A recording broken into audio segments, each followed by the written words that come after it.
Eu estava lendo o livro de Lucas e eu simplesmente me apaixonei. Eu gostaria que você abrisse comigo em Lucas 1. Aleluia.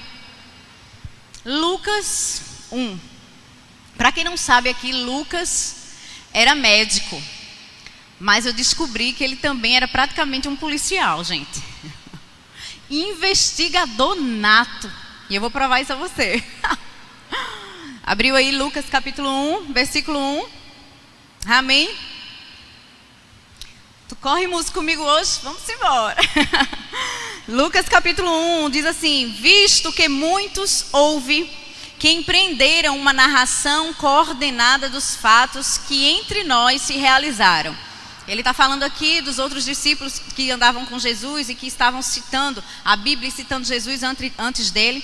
E ele diz: conforme nos transmitiram os que desde o princípio foram deles testemunhas oculares e ministros da palavra. Igualmente a mim, me pareceu bem, depois de acurada investigação, depois de acurada investigação de tudo, desde a sua origem, dar-te por escrito, excelentíssimo Teófilo, uma exposição em ordem, para que tenhas plena certeza das verdades em que foste instruído. Ele está dizendo aqui, eu investiguei, eu andei com Jesus, ouvi testemunhos, mas eu investiguei em ordem, cronologicamente, para poder citar você, Teófilo, e que você não tenha dúvida do que eu estou falando é verdade. E Teófilo aqui, no grego, significa amigo de Deus. Então, duas linhas se levantam de que seria somente ele falando de uma forma para todos, amigos de Deus, para você que recebe, e que Teófilo também poderia ter sido um oficial romano. Mas isso não nos importa, porque isso é para os mestres e eu não sou mestre. Amém? O que importa é que ele está falando para um amigo de Deus, que independente de ser amigo dele, também era amigo do Senhor, assim como você também é amigo de Deus. Amém? Tem amigo de Deus aqui nesse lugar. Amém? Então eu digo, cara, Lucas era o cara que além dele ser médico, ele ainda investigou, fez oitivas, testemunhas do que Cristo tinha feito e que era real. E quando eu estava lendo o livro de Lucas e li, esse versículo em específico, o Espírito Santo falou assim no meu coração: você já falou alguns pedaços do testemunho de cura do seu filho na igreja, dentre outras ministrações. Mas eu estou querendo que você fale em ordem, de forma cronológica, para que as pessoas vejam que Jesus é real. Amém? Então eu queria te contar brevemente, prometo ser breve, porque o que importa não é o que o diabo tentou fazer, mas o que Jesus fez. Amém? Pega a dica, se você for chamado para dar algum testemunho, é testemunho de Cristo, não é testemunho. Então o importante não é o que o diabo fez e tentou se irandar, mas de onde Jesus se tirou. Aleluia! E como vocês sabem, eu me apresentei, meu nome é Natália, sou casada com esse homem maravilhoso, Everton. Lindo, inteligente. Gente, Lucas aqui era o cara, muito inteligente. Meu marido também é muito inteligente, eu me apaixonei por ele, pela inteligência também dele. E aí nós casamos, passamos 6 anos de casados. Eu casei muito nova, então eu ainda estava estudando para a universidade, depois estudei para concurso, e depois que a gente achou que era o tempo, nós liberamos para engravidar. Gravidez essa que nunca chegava. E foi 3 meses, 6 meses, 1 ano, 2 anos, e esse bucho não vinha, Jesus amado.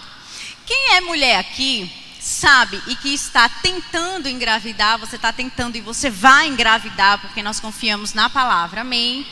Então, as mulheres que estão tentando engravidar sabem que como é frustrante para um casal que ainda não tem filhos, está esperando mensalmente a resposta de uma gestação que não vem. E isso estava se arrastando por 2 anos e entristecendo a mim e a meu marido, a ponto de nós não estávamos conseguindo ouvir a voz de Deus como deveríamos ouvir. Eu trabalho na segurança pública e eu estava indo para um plantão de carnaval em Olinda. Eu trabalhei 10 dias seguidos em Olinda, então assim, eu já estava exausta fisicamente, emocionalmente. E mais uma vez, pela manhã, eu fiz um teste de gravidez em casa, 5 horas da manhã, que eu tinha que estar em Olinda às 6. 5 horas da manhã, fiz um teste de gravidez e vi que não estava gestante mais uma vez. 2 anos, nossa. E eu não aguentava mais. E aí eu fui para Olinda e parei, o sol estava nascendo ainda na orla de Olinda. E a Bíblia diz que Deus se revela na sua criação. E quando eu vi aquele sol nascendo, eu disse assim, meu Deus, eu preciso falar contigo agora, porque tu estás aqui. E eu parei o carro na orla de Olinda, e de uma forma bem imatura ainda espiritualmente, porque o Senhor estava tratando coisas comigo. Você entende que nós estamos crescendo a cada coisa? E eu dizia a Deus assim, Deus, eu não aguento mais isso. A partir de hoje, eu vou matar esse filho que nunca veio. Eu estou te entregando o meu Isaac, esse filho que não vem, e que eu estou colocando ele entre eu e você. Mas deixa eu te dizer uma coisa, Deus, eu sou ruim. Diga imaturidade, infantilidade, menina ainda, eu usei essa palavra. Eu não posso mentir do jeito que eu falei com Deus. Na realidade eu queria dizer a Deus, Deus, eu sou forte. Mas eu disse a Deus assim, ai Deus, eu sou ruim. Se tu estás achando que eu não vou te servir, porque eu não tenho um filho, eu vou te provar que eu vou te servir sem filho. E eu vou chegar em casa dizendo isso ao meu marido, e se ele quiser me deixar, eu vou te servir sem filho e sem marido. Porque tu és mais importante.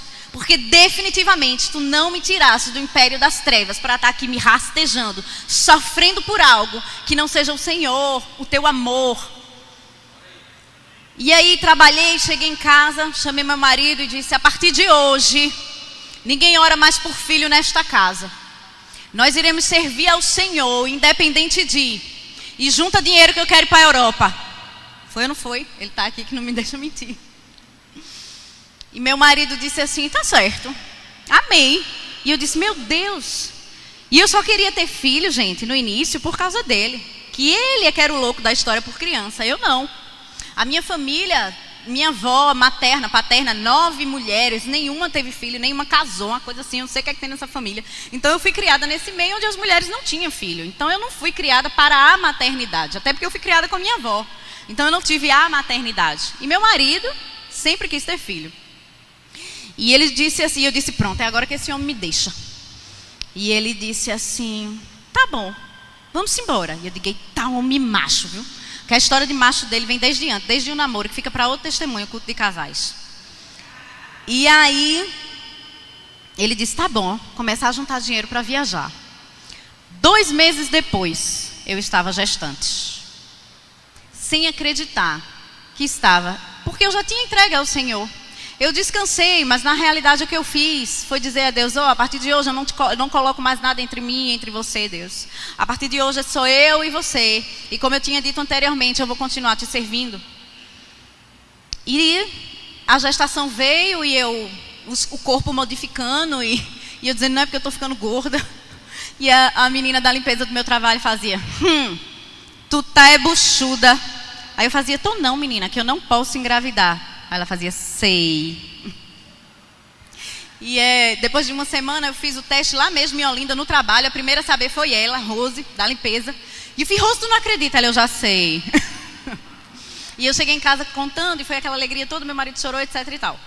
A criança nasceu, e nós demos no dia 7 de fevereiro, às 7 da manhã. Eu tenho um negócio com o número 7, que Deus fala comigo através do 7, porque é o número da perfeição. E Deus disse assim, foi eu mesmo que lhe dei. Nasceu no dia 7, às 7 da manhã. E não foi um parto fácil, mas glória a Deus, deu tudo certo. Meu filho nasceu 1 ano, 2 anos, 3 anos, 4 anos de idade. Um dia antes, você sabe, você que é mãe, que você vira mãe, psicóloga, né? Empregada, enfermeira, tudo, médica, de tudo você é um pouco. Um dia antes meu filho teve febre, e era numa segunda-feira isso. Um dia antes ele teve febre e eu simplesmente dei um remedinho para baixar a febre dele. E disse, vou trabalhar porque deve ser somente uma virose, uma gripe, alguma coisa e tal. 11 horas da manhã a secretária me liga e diz assim, Natália, a febre de Samuel não cedeu, mesmo com a medicação que você recomendou aqui que nós dessemos. E ele está se queixando de uma dor na perna. Aí eu, na perna? Tudo bem. pedi à minha chefe autorização, falei que tinha algo muito estranho com meu filho e decidi vir em casa buscá-lo. Liguei para meu marido, ele estava trabalhando e eu disse, eu estou levando Samuel para o hospital, a febre não quer ceder. E ele está se queixando de uma dor na perna e ele diz que não consegue colocar a perna no chão. Fui para o hospital, saí do trabalho de 11 horas da manhã, fui para o hospital 2 horas da tarde. Chegando no hospital, fomos consultados com a pediatra, que de imediato transferiu a gente para outro hospital para poder tirar um raio-x, dentre outros, para ver se conseguia ver alguma coisa na perna do meu filho. E foram vários raios-x o dia inteiro, 6 horas da noite, até o plantão virar. Meu marido estava largando do trabalho, imagina eu, gente, nesse dia eu estava de salto, de bolsa grande, com um menino no braço, pesado, que meu filho, todo mundo diz que é desproporcional para mim, porque eu sou muito magra, ele era muito gordinho. Então estava eu de salto, com bolsa, com um menino no braço, porque ele não conseguia andar, levando ele para levando ele para tirar raio-x, levava ele para o médico, aí levava ele para outra sala. E eu já estava exausta de 6 horas da noite. E ele estava trabalhando. Nesse dia ele ligou para mim, nós tínhamos um projeto evangelístico aqui na igreja, quando estávamos em outro templo, chamado Indo Sobre Rodas, onde meu marido liderava esse grupo. E nesse dia eles foram para Recife Antigo, cerca de 20 pessoas, para destruir as obras ali de Satanás, buscar os perdidos, evangelizar. E eu já estava exausta, querendo, claro, que meu marido viesse para o hospital, a carne treme. E ele disse assim, meu amor, e agora? Tem cerca de 20 pessoas hoje, bicicletas alugadas, e hoje é o dia do evangelismo. E eu disse assim, Satanás, se isso tudinho foi para evitar o evangelismo, tu quebrasse a cara, vá para o evangelismo. E ele disse, é sério? Eu digo, vá-se embora. Por dentro eu estava dizendo, eu quero meu marido aqui, eu estou cansada, minhas pernas doem, minha coluna dói, eu preciso chorar com alguém, esse menino está piorando de dor. Mas eu disse, Jesus, o que habita em nós é maior. E esse foi para o evangelismo lá no Marco Zero, pregar a palavra, onde vários exames nas pernas foram feitos e nada era detectado. Até trocar de plantão à noite, eu retornei para o outro prédio, uma médica quis dar uma injeção, olhou e disse, não, deve ser alguma coisa na perna, eu vou dar uma injeção aqui nas nádegas dele, e essa dor vai passar, vai ser uma injeção de antibiótico. E meus irmãos, 4 anos que eu tinha criança, né, eu já tinha tido o segundo, 2 anos de idade, o segundo estava da vizinha. 4 anos eu nunca tinha dito a uma médica que eu não ia dar aquela medicação. E eu olhei para a cara dessa médica, ela receitou o remédio, não ia faltar honra com ela. Fui para a enfermaria e disse, eu não vou dar essa medicação, me perdoe, eu não vou dar. Dentro de mim tem alguma coisa dizendo para não dar essa medicação, não é o remédio certo. E ela disse, então você vai ter que ir para casa e esperar o plantão voltar. Isso já era cerca de meia-noite, o evangelismo tinha acabado. E eu esperando meu marido vir me buscar, voltamos para casa com meu filho com febre, com meu filho com dor. Mas eu não autorizei dar aquela medicação, retornei no outro dia, na volta do plantão. Fui sincera com a médica que assumiu, eu disse, eu não tive paz para dar essa medicação. E as características do meu filho são essa, essa e essa. E até que na troca do plantão veio a doutora Dulce, do Hospital da Restauração, que estava lá também na Unimed. E ela olhou para o meu filho, fez alguns testes na perna, pediu para ele andar, ele não conseguia. Ela disse, ele está parando de andar. E disse, interna agora. Eu disse, como assim? Ela disse, interna agora. Bote o antibiótico mais forte que tiver agora. E ela botou, essa médica, ela era infectologista do Hospital da Restauração. E isso eu, sem saber. Digo, não, vai botar um antibiótico na veia e amanhã eu vou para casa. Isso, imagina a exaustão. Quando chegou a outra pediatra e os exames, o nível de inflamação, o PCR, não é isso? O PCR estava dando assim absolutamente alto. O PCR é um nível no sangue que vai falar do nível de infecção que está no corpo, né, no nosso corpo. E estava dando um nível assim extraordinariamente alto.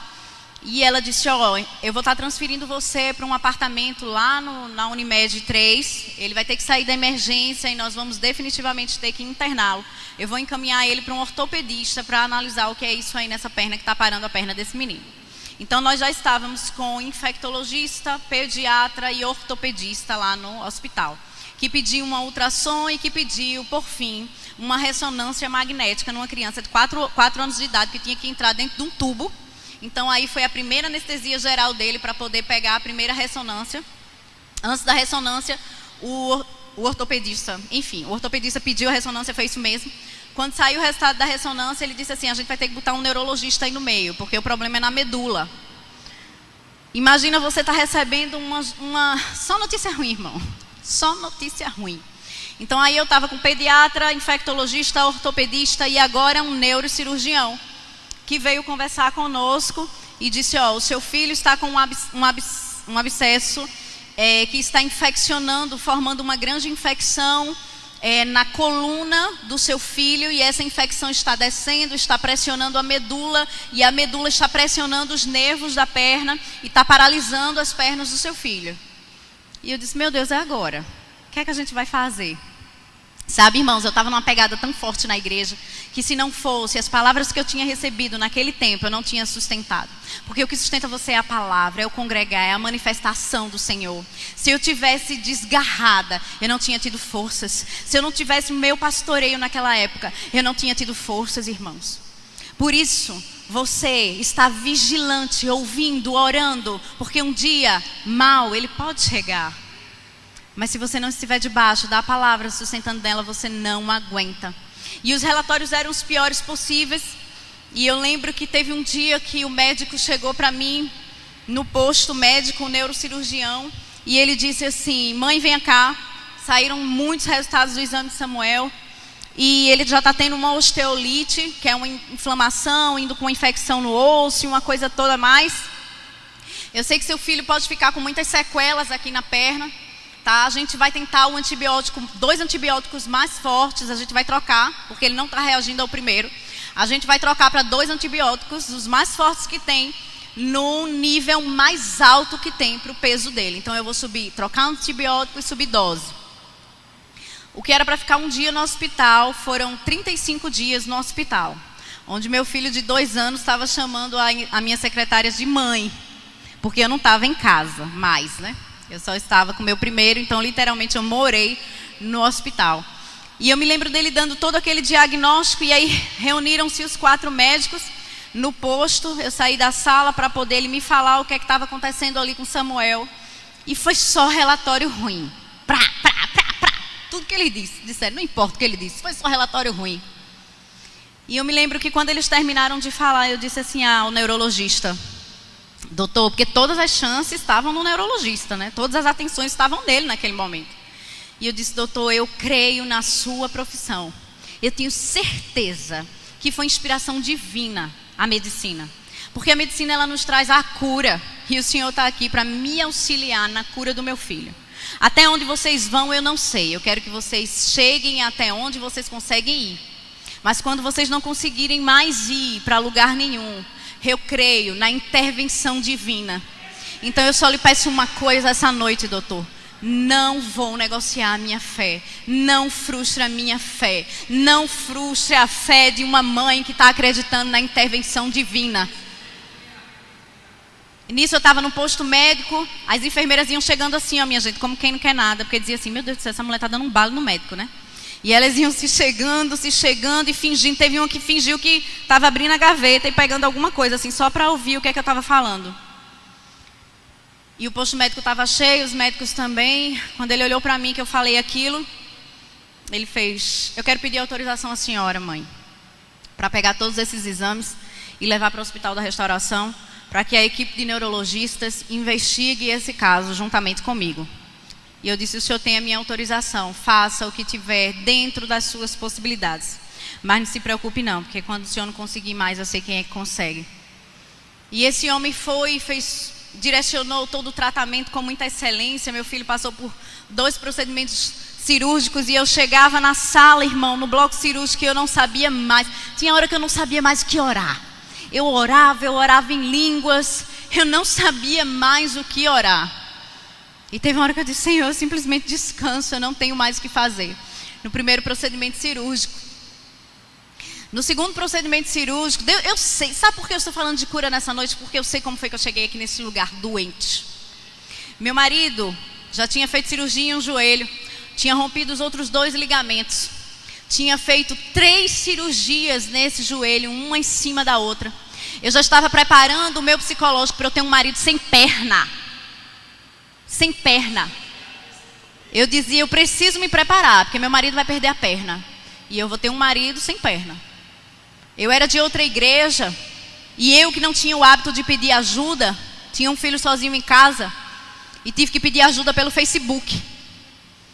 Por favor, quem puder ajudar meu marido no hospital, eu preciso de uma escala. Eu tenho meu filho e eu não tenho ninguém para cuidar lá dele. 70 pessoas se levantaram. 70. Entre irmãos da igreja, amigos do trabalho e amigos da faculdade, que ele já tinha terminado há anos atrás. Eu fazia escala igual a escala de quartel. De manhã é fulano, de noite é fulano. De manhã é fulano, de noite é fulano. De manhã é fulano, para fazer a cirurgia e não dava certo. E eu operava uma vez e não dava certo. Eu operava, Senhor, eu já sei, mas eu vou te servir, vou amar meu marido sem perna, eu dizia. Eu ainda não tinha essa palavra da fé. Eu era de outra igreja. Quando chegamos nessa visão, onde eu cheguei doente, meu marido doente, sem aguentar fazer isso. Ele andava mancando, ele não conseguia correr, ele não conseguia mais andar de bicicleta, ele não estava conseguindo mais fazer nada. E a gente recebeu essa palavra de cura, que dizia, ei, Deus levantou o nome de Jesus acima de outro nome. Se é isso que você, acima de todo nome, se você está com chikungunya, o nome de Jesus é maior que chikungunya. Foi na época da Zika isso. Se você está com dor no joelho, o nome de Jesus é maior do que essa dor no seu joelho. Declara a palavra, chama a palavra, fala a palavra. E meu marido antes disso pegava Samuel no quarto e fazia, vai Samuel, fala aí, o joelho do meu pai é curado, o joelho do meu pai é curado, o joelho do meu pai é curado. E eu ouvia demais isso. Você precisa falar, chamar à existência as coisas que não são como se já fossem. E a gente estava injetando essa palavra, levando todo o pensamento cativo à palavra. A Bíblia diz que nós não podemos nos conformar com esse mundo de doença, com esse mundo de Covid, com esse mundo de enfermidade. A Bíblia diz para a gente, quando isso se levantar, você pegar todo o pensamento e levar cativo a palavra. Aqui na minha Bíblia tem vários estrofes de missionários. Eu não lembro bem qual foi a missionária que falou isso, mas ela disse, a maior distância que existe é entre a cabeça do homem e o coração. É ele saber dosar essa distância, mas tem alguém que faz a ponte, o Espírito Santo. É fé, meu amigo, é fé. E eu no hospital lá, vários dias, meu marido estava com uma cirurgia marcada, a 4ª cirurgia. Ele tinha decidido trocar de médico nesse tempo por orientação de um ministro que veio pregar a palavra no púlpito. Falou que era não sei quando, não sei o que, jogador de futebol lá. E meu marido mudou de médico, porque ouviu ele falando que era ortopedista. Marcaram a cirurgia do meu marido e Samuel caiu no hospital. E Everton disse, e agora? Eu disse, agora tu vai fazer a cirurgia. E ele disse, e Davizinho lá em casa? Eu disse, Davizinho, do mesmo jeito que se levantou 70 para cuidar de tu, vai se levantar um monte para cuidar de Davizinho. Mas você vai ficar com esse joelho bom. E aí começou a minha luta para poder colocar meu marido e meu filho no mesmo andar do hospital, porque eu tinha que cuidar de 2 ao mesmo tempo. E aí as enfermeiras compadecidas falaram com toda a administração e eu consegui. O quarto de Samuel era aqui, o de Everton era aqui. Eu deixava as 2 portas abertas e os médicos diziam, não pode deixar a porta aberta porque infecciona. Eu dizia, meu filho, ó, infeccionou, já infeccionou aqui a coluna do menino. Pior do que isso, eu creio que não vai ficar. Eu estou cuidando de 2, né? Vou ter que deixar a porta aberta. Então eu ficava com o Samuel e abria a porta do meu marido, estás precisando de alguma coisa? E voltava para Samuel. E liguei para Cleiton, vem embora ficar com Everton. E Cleiton foi lá acudir meu marido para eu poder ficar com Samuel. E aí minha mãe ligou e disse assim, por que você não me disse que seu marido também estava internado? Aí eu disse assim, porque vai tudo bem. Eu estava com aquela palavra forte dentro de mim, onde a mulher tinha perdido o seu filho. E ela queria ir focada no profeta. E pararam ela no meio da rua, ela com o filho morto. E aí, você está vindo procurar o profeta? Está tudo bem? Ela com o filho morto disse assim, vai tudo bem. Eu vou focar no profeta, que é ele que pode mudar a minha situação. Então quando minha mãe disse isso, eu não disse porque vai tudo bem, mãe. tá tudo bem, ele vai ficar bom. Daqui a pouco ele vai sair primeiro do hospital e daqui a pouco eu tô saindo também. Nesse meio tempo, ele foi se recuperando, ficou com a muleta, a perna esticada, não podia ficar no hospital para não infeccionar a cirurgia dele. De novo, entrou o curso de aperfeiçoamento de oficiais, que se ele tivesse perdido naquele ano, nunca mais ele ia fazer. Desde que ele fez, não teve nunca mais outro. Um curso onde tinha 301. 01 é aqueles primeiros lugares de curso de formação passado. Meu marido foi um dos 01, que saiu em primeiro lugar nesse curso de formação. Então, meu marido disse, e ele já tinha dito, ó, se eu não entrar agora, eu não entro mais não. E eu disse a ele, você vai fazer o curso. E ele disse, mas quem é que vai te ajudar aqui? Eu não vou poder mais revezar. Você sabia que quando você prospera o seu marido prospera a sua família e você prospera também? Não impeça seu marido de prosperar espiritualmente, não impeça seu marido de prosperar financeiramente. Quando o seu foco é a família, você vai ser a mulher sábia que vai edificar a sua casa e colocar plena confiança no Senhor, porque é Ele que provê todas as coisas. E vários outros amigos se levantaram do quartel para poder vir pegar meu marido em casa, porque ele não podia andar, ele não podia pegar ônibus, ele não podia pegar táxi, ele não podia nada. E iam buscar meu marido de muleta, cirurgiado, com roupa de educação física, todo mundo com roupa normal, ele de educação física, fazendo CAO. E ele chegava lá no quarto de Samuel, não podia chorar, ele ia para a janela, chorava, e dizia, Senhor, me abençoa nesse curso, porque eu vou pegar a minha segunda medalha de 01, para provar que só tu podia ter feito isso. E ele estudou em meio ao caos, mas não foi ele, o Senhor, com a sua boa mão, fez meu marido em meio a 301, numa competição acirrada, que já estavam quase fazendo bolão já. Meu marido saiu 01, novamente, nesse curso no quartel, com um filho no hospital, sem condições de sair. E sabe, irmãos, muitas coisas se levantaram para que eu pudesse dizer ao Senhor, e que eu pudesse dizer a mim mesma, não, isso não vai dar certo, mas tinha uma palavra que sustentava. Foi quando eu decidi vir à igreja, arrumei uma pessoa para ficar lá, isso foi logo no início. Eu vim à igreja servir, que eu servia na diaconia, onde eu aproveitava o louvor para chorar, porque eu dizia, na hora do louvor eu vou chorar, né? Ninguém vai me impedir. Eu chorava no louvor e dizia, sabe por que eu estou aqui, Deus? Eu sei que teve olhares que o povo pode ter dito assim, que fanatismo, que extremismo, o filho no hospital e essa louca na igreja servindo. Mas sabe por que eu vim servir, meu irmão? Porque não foi eu que peguei Samuel e botei sozinho dentro de mim, não. Foi Deus que me deu.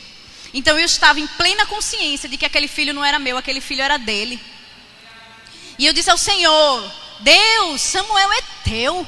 Foi tu que me destes. Se ele não é mais meu, cuida dele, Pai. Porque não há nada mais que eu possa fazer, somente o Senhor. Eu estou aqui na igreja servindo, me humilhando diante da tua presença, dizendo que não sou eu que posso trazer a cura para ele, mas tu podes. E nesse dia, pastor Marcos pregou sobre a autoridade do crente. Eu voltei para o hospital, botava a mão em Samuel e dizia, esse remédio está fazendo um efeito sobrenatural no teu corpo. Você não vai ter diarreia, você não vai ter dor de cabeça, você não vai ter vômito, nada do que os médicos disseram que você vai ter, você não vai ter. Porque eu confio na autoridade do nome de Jesus. YouTube não tinha não. Os pastores, os amigos, Robinho, todo mundo gravava pedacinho do louvor e mandava para mim vídeos de 1 minuto pelo WhatsApp. Eu ia trazer a filmagem, mas não deu tempo, eu já perdi muito tempo no médico. E eu botava Samuel para cantar, sem conseguir andar ainda, deitado. Tinha dia que ele não estava conseguindo mais fazer xixi, ter controle sobre as fezes e xixi. Ele fazia xixi, né, na cama.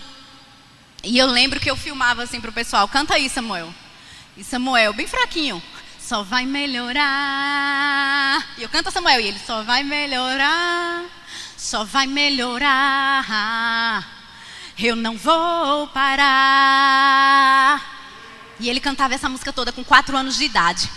E eu recebendo o louvor da igreja de 1 em 1 minuto e dizendo a ele, só vai melhorar, só vai melhorar, só vai melhorar, só vai melhorar. Porque no momento de crise, você precisa se juntar com quem está no mesmo nível de fé seu ou no maior nível de fé seu. Num nível maior que o seu. Não se junta com pessoas que vão te puxar para baixo em fé. Se junta com pessoas que vão te puxar para cima. Se você está se separando, não vai pedir conselho a quem se separou, meu irmão. Se você está com um filho doente, não vai pedir conselho a quem não acredita na cura divina. Leva todo o pensamento cativo à palavra. E chegou o segundo procedimento cirúrgico do meu filho, depois de 300 mil ressonância magnética e tudo mais. Ai, foi tanta coisa. Mas resumindo tudo, viu, gente? Foram 45 dias no total. Uma amiga minha, que é da Bahia, a mãe dela, que não tem um braço, a mãe dela é da Assembleia de Deus, perdeu o braço em um acidente de trânsito. E mulher de oração do fogo. Você sabe quando você está no hospital, aquele telefone do quarto nunca toca, né? Porque você tem celular, o povo liga para o celular. E eu não sei nem o nome da mulher, vocês acreditam? Sei não, até hoje. E ela ligou para o telefone do quarto tocou. Eu digo, achei que era alguém da recepção. Everton em casa, eu sempre sozinha, não tinha ninguém do lado, eu sempre só, eu e Deus e Samuel. E o telefone tocou. E ela, Natália, eu digo, sou eu. Eu sou mãe de Gleice Coutinho. Eu digo, amém, irmã, diga. Eu estou aqui no meu momento de oração, orando em línguas. E Deus me disse, uma mãe que estava com um filho no hospital. E eu liguei para a Gleice para saber quem era. E ela disse, é Natália que está com Samuel no hospital. Em qual hospital ela está? No Unimed. Ela não esperou Gleice dar nem o número do meu celular. Ela ligou para a Unimed e disse, eu quero saber onde é que tem Samuel e Natália. E ela, eu estava aqui orando e Deus me mostrou o seu filho curado. E eu estou dizendo a você nessa noite, se tu crer, tu verás a glória de Deus. Se tu crer, tu verás a glória de Deus. Meu filho ia para o bloco cirúrgico de 2 horas da manhã. E eu escutando, se tu crer, tu verás a glória. E eu fazia, eu creio, sei nem o nome dela, irmão. Eu creio. E ela desligou o telefone e eu fui para aquele bloco cirúrgico animada. Porque nesse momento tem que vir palavra de força. E eu fui orando. Naquele dia, e aquela anestesia geral e misericórdia, a coisa pior do mundo. Porque você vê seu filho apagar e os médicos dizem assim, agora saia. E eu me lembro naquele corredor com aquela roupa horrível de bloco cirúrgico, andando e chorando. E dizendo, Senhor, eu só tenho uma coisa a te dizer hoje. Eu creio. E tu acabaste de me dizer que eu vou ver a tua glória.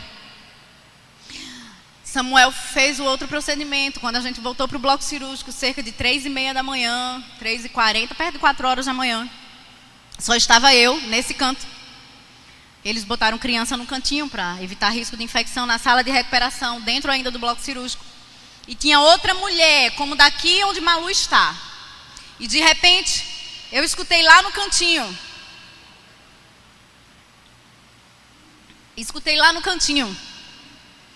Eu preciso falar com a mãe de Samuel. E a anestesista ainda estava lá. Aí veio para perto e disse, tem alguma mãe de Samuel aqui? A minha paciente está chamando. E eu disse, eu. E ela disse, eu estou com a minha paciente dizendo que tem alguma coisa para te dizer. Eu não sei se você acredita nisso, mas ela está querendo te dizer alguma coisa. Eu digo, eu acredito. Se está vindo de Deus, eu acredito. E eu cheguei lá, diga. E aquela mulher ainda toda anestesiada, ela só chorava e dizia, Deus está te dizendo que já curou Samuel. Que você pare de chorar, que você se regozije, porque Ele já curou Samuel. Dentro do bloco cirúrgico. E a cara das enfermeiras? Se a minha tava, meu amigo, imagina a das enfermeiras, tudo de assombração. E as enfermeiras já tinham mandado o recado para o povo de cima, para o bloco de cima. Porque quando a gente saiu da sala de cirurgia, aí o povo fazia assim, tu conhecia essa mulher? Tu já conhecia? Ela já tinha visto Samuel? E eu fazia, não, nunca vi, não sei nem quem é, nunca vi mais branca. Nunca vi. E quando a gente subiu para a sala, para o quarto, as meninas do posto médico, na madrugada, estava tudo assim para Samuel. Samuel passando a maca, e elas pareciam que estavam vendo uma alma penada assim, ó. Olhando para Samuel. O menino que Deus parou o bloco cirúrgico para poder dizer que estava agindo. Mas eu estava sendo injetada, meu irmão. Tinha hora que eu ligava para o pastor e eu fazia, pastor, ele diga, minha irmã, uma palavra. Ele dizia, curado. E eu desligava chorando. Tinha dia que eu ligava para ele e dizia: pastor, o médico está dizendo que meu filho vai ficar com sequela.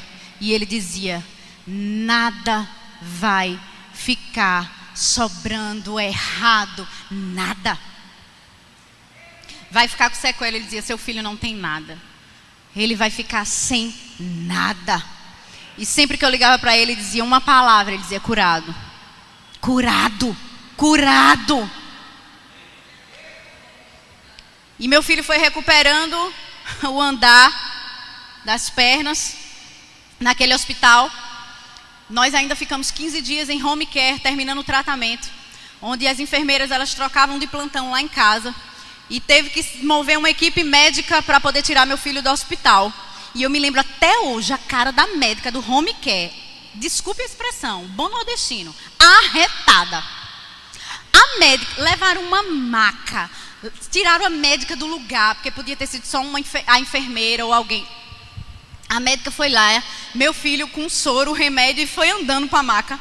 A médica fez assim: é esse o menino que eu vou levar para casa? Aí eu fazia: é. Mas o prontuário dele aqui está dizendo que é impossível ele estar assim andando. Aí eu dizia: mas tá. E ela arretada, tipo assim, me tiraram de casa, me tiraram do plantão, para poder ver esse menino andando. E trouxemos meu filho para casa, ficamos mais 15 dias com enfermeiras lá em casa, vendo a gente orando 24 horas por dia. Onde essa enfermeira que estava afastada da Assembleia de Deus dos Caminhos do Senhor, Elizabeth, voltou para Jesus. Porque disse que nunca viu um negócio daquele, meu filho numa situação daquela, o outro menino chamando a empregada de mãe. E a gente orando, dizendo: obrigada, Senhor. Obrigada porque nós estamos em casa. Obrigada porque tu não falha. Obrigada porque tua palavra é verdadeira. Obrigada porque meu filho é sarado. Obrigada porque meu filho é curado.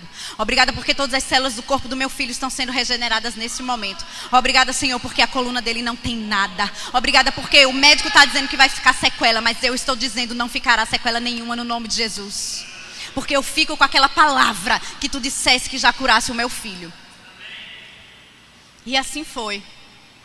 Quando fiz a última ressonância magnética, depois dos 45 dias, a cara do neurologista foi assim, tirando a ressonância do exame. Eu achei ainda que ele ia sair com uma inflamação aqui, na vértebra não sei qual, mas ele não saiu com nada. E andando. E depois aquela enfermeira, o marido dela se voltou para Jesus de novo. Você entende que a sua reação de fé vai impactar a vida de outros? Tem outros somente esperando.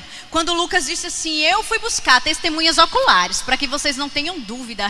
Eu estou me levantando aqui como uma testemunha ocular. Eu vi o que eu vivi e estou repassando para você. Aleluia. Abre em Marcos, por favor, Marcos 6.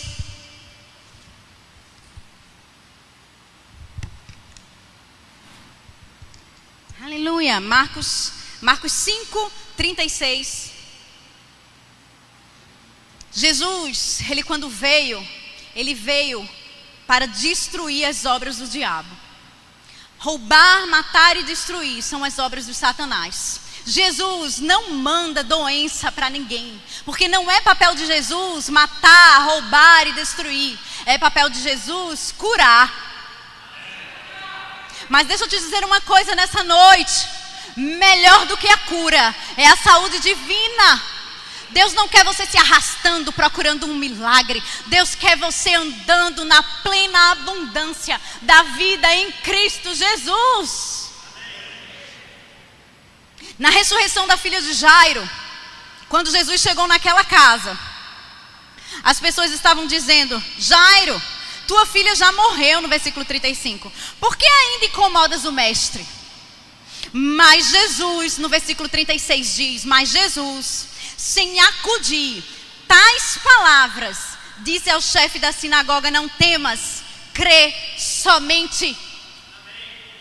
Jesus não atentou para o relatório ruim das pessoas, de que ela iria piorar ou ela já estava morta. Não temas. Ele está dizendo: não tenha medo. Não tenha medo. Crê somente. E o melhor Ele não permitiu, versículo 37, que alguém o acompanhasse, senão Pedro e os irmãos Tiago e João. Ele chegou em um ambiente onde o relatório era só de piora, era só de morte. E ele, para não infectar a cabeça de Jairo, ele disse assim: não tenha medo não, do que o povo está dizendo não. Crê somente, vem comigo. E vocês que estão dizendo que eu não posso, fique aí. Porque aqueles que não creem vão ficar. E ele levou para o quarto somente quem amava e quem cria. Os pais e os outros citados. No versículo 40 diz, quando ele olhou a criança, ele diz assim: a criança não está morta, mas dorme. Está descansando no Senhor. E riam-se dele. Uma coisa é você estar dizendo aqui, ó. Esse final de semana a Malu estava com intolerância à lactose. E ela disse: não estou mais não, estou comendo. O pastor disse assim: o que foi que houve? Ela disse: cura. Quem está do lado hoje que não crê pode fazer só assim, ó. Será que foi mesmo? Acho que essa menina nem estava. Estou mentindo, irmão. Porque a carne quer pensar isso. Mas a gente é da fé. E ela disse: cura. Eu disse: amém. Não tem nem tempo da carne dizer que não era. Eu disse: amém. Mas uma coisa é ter um do seu lado duvidando. Outra coisa é ter um do lado rindo. A Bíblia diz que riam dele. O que é que esse homem está dizendo? Essa menina está morta, está doido. Imagina o pai dessa menina como estava naquela situação. E Jesus, no auge da sua autoridade, da sua elegância, porque Jesus era o cara, disse assim: não tenha medo, crê somente, vem cá. Só a gente, só os que estão crendo, só os que estão crendo. Se junta com quem está crendo. Vem congregar, irmão, se expõe a palavra no teu momento de fraqueza. A Bíblia diz que quando Jesus orou, tomando pela mão e disse: Talitá cumi, que quer dizer: menina, eu te mando, levanta-te. A Bíblia diz no versículo 42 que imediatamente a menina se levantou e pôs-se a andar, pois tinha 12 anos. Então ficaram todos sobremaneira admirados. Mas Jesus ordenou-lhes expressamente que ninguém o soubesse naquele tempo, que ele estava sendo perseguido e coisa e tal, e ele não queria saber que tinha parado na casa de Jairo. E mandou que dessem de comida à menina. E isso me mostra uma coisa. Várias coisas eu posso tirar desse texto. Várias. Falei aqui para você se associar com aqueles que têm fé. Para você não temer. Amém? Para dizer que você precisa cuidar das coisas naturais. Não tente o Senhor seu Deus. Porque ele ressuscitou a menina e podia ter dito: ressuscita e anda. Mas ele disse: ressuscita e dá de comer. Porque ele sabia que o corpo dela físico tinha sofrido naquele momento com a morte. E ele disse: cuida do natural também, dá de comer. Você não vai passar um ano comendo porqueira, adoecer e depois pedir cura. Me ajude, que a gente está restaurando esse ano depois de Malu. Está todo mundo na salada aqui, irmão. Jesus sabe que a gente está na salada. Amém. Ele está dizendo aqui, ó: eu cuido do sobrenatural, agora cuida do natural. Que eu levantei. Dá comida agora, cuida do natural. Porque o que a gente pode é a gente que vai fazer, irmão. Amém.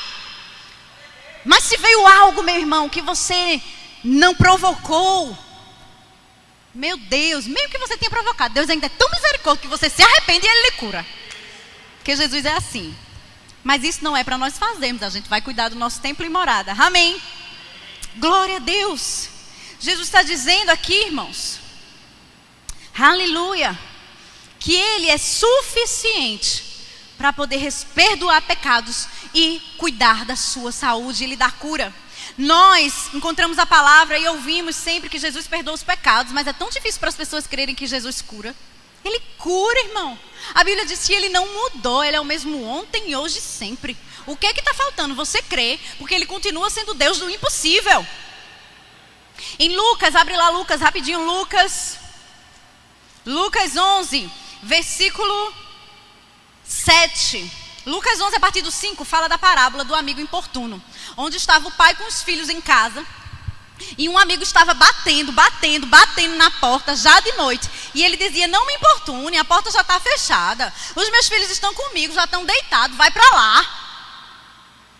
E no versículo 11, versículo 8, Lucas 11, versículo 8, diz assim: digo-vos que não se levantar para dar-lhes por seu amigo, todavia, se ele não se levantar para poder ajudar o amigo, se o amigo não se levantar para ajudar o amigo, todavia o fará, por causa da importunação e lhe dará tudo de que tiver necessidade.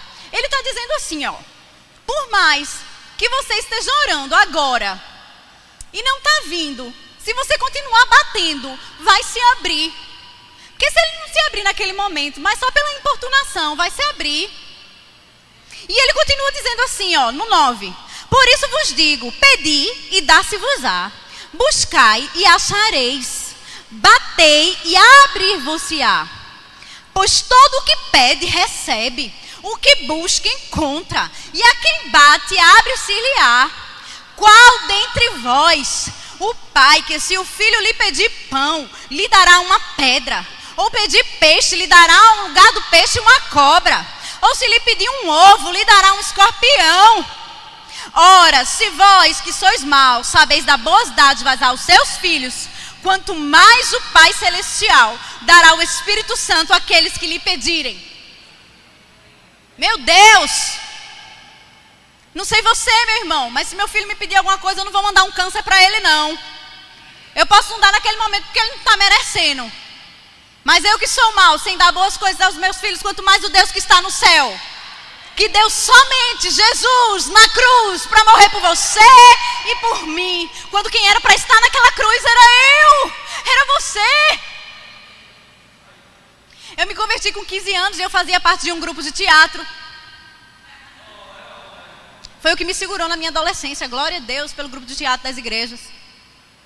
E tinha uma peça evangelística que a gente cantava assim, não sou cantora, tá? 1995, Cristina Mel, que dizia, deviam ser minhas mãos, quem lembra dessa? Ser meus pés com os cravos, deviam ser meu lado rasgado, meu coração quebrantado, mas foram tuas mãos, foram os teus pés. Ai, Jesus, abençoadas mãos, teus preciosos pés, sobre a rude cruz. Quem era para estar lá era eu, era você. Mas a Bíblia diz que ele tomou e levou, Isaías 53:4, tomou e levou na rude cruz os nossos pecados e enfermidade, aleluia. Era para ser minhas mãos, meu irmão, era para ser você. Nós éramos inimigos de Deus, mas nós fomos reconciliados pelo seu amor, pela sua graça derramada. A Bíblia diz que o véu se rasgou de cima a baixo. Sabe por que a Bíblia não cita que ele se rasgou de baixo para cima?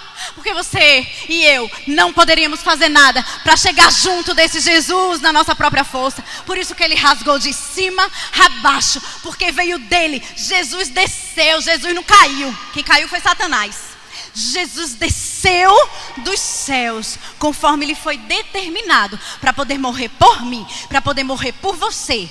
Aleluia, glória a Deus. Isaías 53 diz o seguinte: certamente, em outras versões diz assim, verdadeiramente, ele tomou sobre si as nossas enfermidades e as nossas dores levou sobre si, e nós o reputávamos por aflito, ferido de Deus e oprimido. Mas ele foi transpassado pelas nossas transgressões, ele foi moído pelas nossas iniquidades. O castigo que nos trouxe a paz, irmãos, estava sobre ele, e pelas suas pisaduras fomos sarados. Todos nós andávamos desgarrados como ovelhas, cada um se desviava pelo caminho, mas o Senhor fez cair sobre ele a iniquidade de todos nós. Ele foi oprimido, humilhado, não abriu a boca, como cordeiro foi levado ao matadouro, e como ovelha muda perante os seus tosquiadores, ele não abriu a boca, porque ele sabia para que ele veio, para poder resgatar a mim e resgatar a você. Podiam ser minhas mãos, podiam ser as suas, mas foi a dele. E você só precisa crer que ele quer te curar. Quando um leproso disse assim, o que é que tu queres? Jesus disse, eu sei, o que tu queres? Eu quero ser curado, mas eu preciso saber o que tu queres. Ele sabia que Deus podia, mas ele não sabia se Deus queria. Mas quando o leproso diz a ele assim, eu sei que tu podes, mas tu queres ser curado? Aí ele disse, quero. Esteja curado, a tua fé te salvou. Ele sabia que Jesus podia. Deixa eu te dizer uma coisa, Tiago, por favor, irmão. Deixa eu te dizer uma coisa, Ele quer curar o teu filho, Vanessa. Impõe a mão em cima dos teus filhos e não arreda o pé do que Jesus tem dito para você. Eu já tomei e levei. Aleluia. Tiago, aqui na Bíblia, era o meu irmão de Jesus. Não sei você, mas quem me conhece direito é o meu marido. Porque quem me conhece é aquele que está comigo na minha casa, é aquele que tem intimidade. O meu irmão de Jesus está dizendo assim no versículo 16, capítulo 1 e versículo 16. Ele está dizendo assim, olha, ele já começa dizendo assim, não vos enganeis, meus amados irmãos. Era irmão de Jesus. Sabe o que está dizendo? Você pode até me conhecer de longe, mas eu morei com Jesus na mesma casa.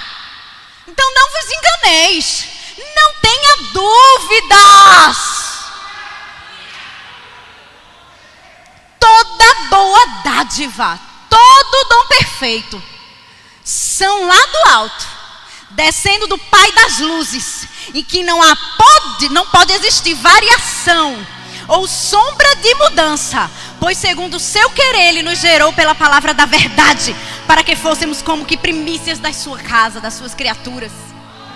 O irmão de Jesus está dizendo assim, ó, não adianta não, viu? Não vos engane não, não vos engane não. Não é Deus que está tentando você não. Não é Jesus que está botando doença em você não. Não engane não, porque eu morei perto, eu sei quem é. Dele vem toda boa dádiva, todo dom perfeito. A vontade dele é boa, perfeita e agradável. Não vos enganeis. Ele está dizendo, não tenha dúvidas. Ora essa. Vem tudo dele. Você pode o que a Bíblia diz que você pode. Você pode, meu irmão, ser curado. Quando começou esse tempo de pandemia, eu escutei aquilo dentro de mim. Não tenha medo, crê somente. Veio o medo, irmão, eu sou humana. A gente não está aqui, né, superstar não, irmão, em nome de Jesus. Meu pastor sabe. Foi ele que me segurou. Porque Deus me deu uma palavra. É melhor confessar sua fraqueza a um do que seu pecado a muitos. Porque a minha boa mão está estendida para te ajudar. E eu cheguei para o meu pastor e disse, estava passando por essa situação. Não temas, crê somente. E Deus me deu uma palavra. Fica firme no propósito, que eu vou te manter em paz. Quando você está firme no propósito, você sabe que a doença ela pode até vir, mas ela não vai se estabelecer. Por um caminho ela veio, mas por 7 ela vai retornar. Porque se eu me mantiver firme no propósito, Deus vai me manter em paz. Não fica com o que os teus olhos estão vendo, fica com o que tu está crendo. Existem doenças que são imediatamente curadas. Existem curas que são mediante o processo. E é isso que faz gerar dúvida em você. Sabe, meus irmãos, que eu não posso ir para lá senão a câmera não me pega. Desliga ali esse ventilador, para eu dar um exemplo. Tira da tomada, Tirou da tomada. Tá rodando ainda. Tá ou não tá? Tá rodando? Mas já tirou da tomada. Tá sem energia, mas ainda tá rodando. Só pra gente se iludir achando que ainda tá ventilando. Mas já foi desligado. Quando você diz que o nome de Jesus, ele está acima de todo nome, você desconectou da tomada. Tá rodando, irmã. Ainda tô sentindo uma dor. A gente ainda sentiu um vento por um tempo. Sentiu ou não sentiu? Mas já foi cortado na tomada. Eu já cortei do nome. O nome de Jesus, ele vai acima de todo nome. Câncer é um nome, Jesus está acima do nome. Covid é um nome, Jesus está acima do nome. Alergia é um nome, Jesus está acima desse nome. Dor de cabeça é um nome, Fabiana, Jesus está acima desse nome. já foi cortado da tomada. A partir do momento que eu declarei: ah, mas eu ainda estou vendo, mas eu não vivo pelo que eu vejo. Eu vivo pelo que eu creio. E para finalizar, Deus ministrou ao meu coração essa semana, segunda-feira. Na segunda-feira é o dia que eu mais pinico, minha gente. Eu pinico em casa, eu pinico no trabalho, eu pinico de volta em casa. Pinicar, quem não sabe, é fazer muitas coisas, afazeres domésticos. É um dia muito cansativo para mim, a segunda-feira. O dever do meu marido, meu irmão, é botar os pratos na máquina de lavar prato e tirar o lixo da casa. Básico, né não, minha gente? Ele tá crescendo, nem isso ele fazia, ele tá crescendo. Amo meu marido, é lindo. Já sabe tirar o lixo. Aleluia.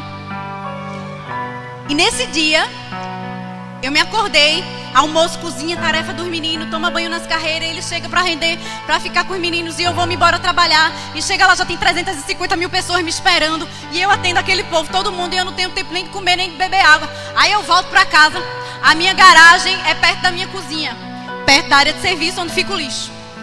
E eu desci do carro, meu irmão, segunda-feira, foi essa segunda agora. Eu quando estacionei o carro na garagem, que desci do carro, que eu olhei pro lixo, meu irmão, o lixo chega a estar esborrando. Eu pensei, caramba, eu não acredito nisso não. Everton passou a tarde em casa e esse lixo esborrando, isso eu nem disse a ele. Ele tá sabendo também agora. Mas eu não acredito nisso não, Senhor da Glória. Aí já mudei a feição, né? Já quis me dominar. O espírito de raiva, a ira, Satanás dos infernos. Já quis jogar. Mas eu não abri a boca. Mas por dentro, meu irmão. Mas não é só o que a gente fala não, é o que a gente sente. Que eu já falei aqui, que Deus quer o nosso coração puro. Aí isso foi a primeira parte. Eu desci do carro, o lixo estava esborrando, ó. Que eu entrei na cozinha, minha gente, só era botar os pratos dentro da máquina de lavar prato. Os pratos estavam todos na pia. E tava pior, tinha umas panelas queimadas, um negócio sujo, misericórdia. Eu disse, eu não tô acreditando nisso não, cara. Um pingo de consideração meu marido não tem por mim, só pode. Aí já fui andando arretada pro banheiro. Lavei minha mão no banheiro e saí. Quando eu saí em direção à sala, tava Everton e os dois meninos para a mesa da sala de jantar. Tcharam! Meu semblante caiu. Estava uma mesa posta com um jantar feito. As panelas estavam tudo queimadas. A pia estava esborrando. O lixo tinha sido esquecido de botar para fora. Mas a mesa estava posta e o jantar estava feito. E ele ainda disse assim, eu olhei no YouTube e vi para ver como fazia. Eu tô achando que o meu ficou até melhor do que o da menina do YouTube. E na hora o Espírito Santo falou assim comigo. Não, meu semblante caiu, eu nem disse nada a ele, né? Eu fingi que estava tudo certo. E ele tá sabendo disso agora. Mas o Espírito Santo ministrou ao meu coração e disse assim, tem momentos da nossa vida que você olha, vê o lixo, vê as coisas feias, vê tudo bagunçado, vê tudo fora do lugar. E você começa a se desestabilizar. E você começa a querer desistir. Mas quando você entra mais na minha presença, quando você entra mais dentro de casa, quando você entra mais na minha presença, no meu relacionamento, tem uma mesa posta perante os teus inimigos. Porque eu tenho um banquete preparado para você. Então não fica com o que você está vendo, a bagunça, a desordem. Muitas vezes, fica com essa, crente, a desordem é necessária para que você possa receber o banquete. Isso foi para mim agora, o Senhor ministrou. Muitas vezes, a desordem é necessária para que você possa receber o banquete, porque todas as coisas vão cooperar para o bem daqueles que amam a Deus. Então não importa a bagunça que você está vendo, entra mais um pouquinho na presença. Entra mais um pouquinho na presença, que tem um banquete onde não falta nada. A vida em abundância. Doença não é abundância. Liseu não é abundância. E dentre outras coisas mais que possa estar te faltando, Ele quer que você tenha abundância, mas Ele quer que você entre só mais um pouquinho. Só mais um pouquinho na presença do Senhor.